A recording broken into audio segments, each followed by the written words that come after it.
UNC-Chapel Hill has attracted some unwanted publicity in recent days because of the circumstances surrounding the pending employment of alumna Nikole Hannah-Jones. Criticism of the university is off base, according to John Hood, columnist, author, and president of the John William Pope Foundation. You've written about this case, and why did you feel compelled to put together a column on it?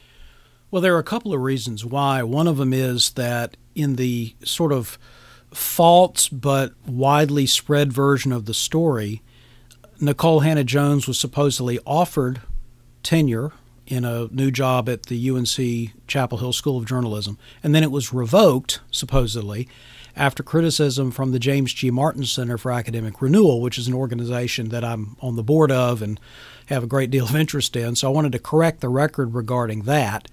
But also, I am, in fact, an alumnus of the same journalism school where Nikole Hannah-Jones would be teaching starting in July. And I wanted to, in my mind, make a clear distinction between what I think is the reason she wasn't immediately offered tenure and what some are alleging happened. The allegation is she's a left-of-center New York Times reporter, commentator, just got the Pulitzer Prize for commentary, so she's politically on the left.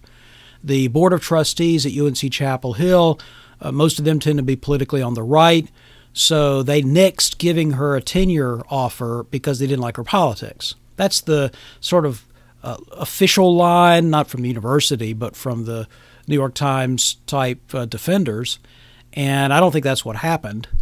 And I further wanted to distinguish that from what I think is legitimate governance by university trustees. I'm a conservative. I disagree with Nikole Hannah-Jones on probably most issues most of the time.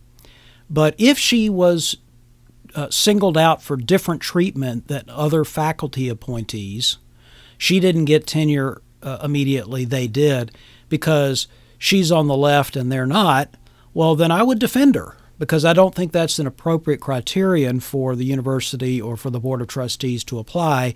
If I like your politics, you get a job. If I don't like your politics, you don't get a job, or you get a job under more under less prestigious circumstances if I don't like your politics. That would have been a problem, but I don't think that's what happened. I think what happened was there was I think, genuine concern on the part of at least some of the members of the Board of Trustees that her conduct in and around the 1619 Project and other work that she's done over the past several years, that her conduct raised questions about whether she should immediately be granted tenure or be given a contract and then see if her classroom performance and other activities at the university merited tenure later. What do I mean by her conduct? Well, some of the work that she did for the 1619 Project, for example, I think is, after the fact, been fairly clearly identified as incorrect, either factually inaccurate or very tendentious interpretations of facts that really don't reflect reality.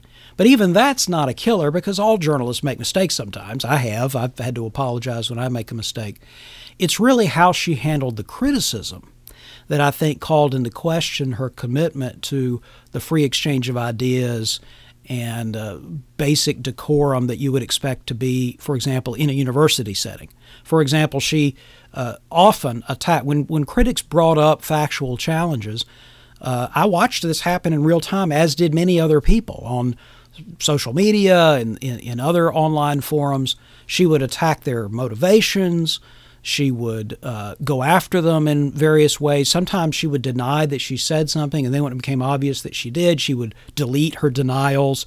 And this went on, and as far as I know, has continued to be a pattern of behavior, which I don't think that does not signal a likely success in an academic setting. Now, she may be a successful teacher, I don't know, but if you're a Board of Trustee member and you're evaluating a proposal to offer tenure to someone, and you have that kind of behavior on the public record, and you furthermore have examples of her egging on real cancel culture that was happening at the New York Times.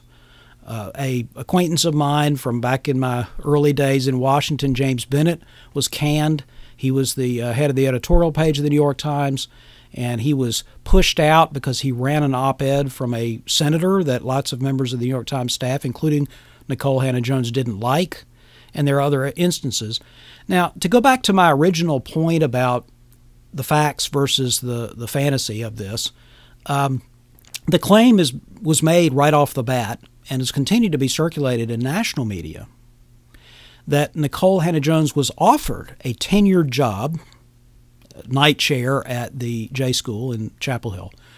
She accepted it, and then because of criticism by conservatives, including people at the James G. Martin Center, where I'm involved, as you know, after that firestorm of conservative criticism, the tenure offer was revoked. And that simply did not happen. That is a false sequence of events. The Raleigh News and Observer, to its credit, has accurately reported the real sequence of events, which is that there was the dean of the journalism school, and I presume others at the journalism school, had been pursuing Nikole Hannah-Jones for a long time, hoping to recruit her to the faculty.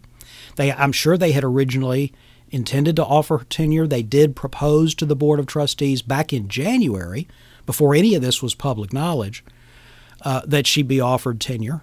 But there were trustees on the board who were concerned for the reasons that I mentioned earlier. They started asking questions. There was never a vote at the Board of Trustee level. They simply didn't act on it. And UNC decided to restate its plans and offered Nikole Hannah-Jones a 5-year contract as a professor of the practice with the possibility of earning tenure, and she accepted it. And all this happened before any of it became public, before there was any criticism from any external source. So the fantasy about her being the victim of cancel culture, I think, is not comport with reality. And the way that the tenure was proposed and then debated and ultimately never acted on was also described inaccurately. So I was trying to correct the record and make this distinction, Mitch, as I said, between yes, the University of North Carolina has the constituent elements of that have academic freedom. Of course, they make their own decisions. There are instances like offering, for example, a tenure job to a professor where that does go to the Board of Trustees. They have appropriate exercise of governance there. They very rarely intervene, and that's good.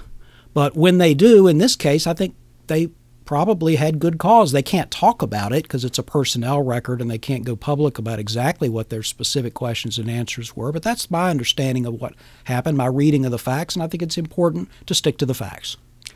And the bottom line with where things stand now is Nikole Hannah-Jones will get a job at the journalism school. It will be a 5-year contract, and she could eventually get tenure. Indeed, she could get tenure before the 5 years is up. As I said, I don't think that you should basically let someone's mistakes haunt them for the rest of their life. I mean, some of these mistakes are recent, but I do think that people have the right to be judged on what they do and not just what they did 5 or 10 or even 2 years ago. So perhaps she could end up being a very good journalism professor. And the university will recommend tenure, and tenure will be granted, and that will be the end of that. But arguing that she wasn't offered immediate tenure, even though previous night chairs had, because of her politics, because of her race, because she's a woman, all of those kinds of claims require evidence for which there is none. John Hood is a columnist, author, and president of the John William Pope Foundation. Thanks so much. Thank you.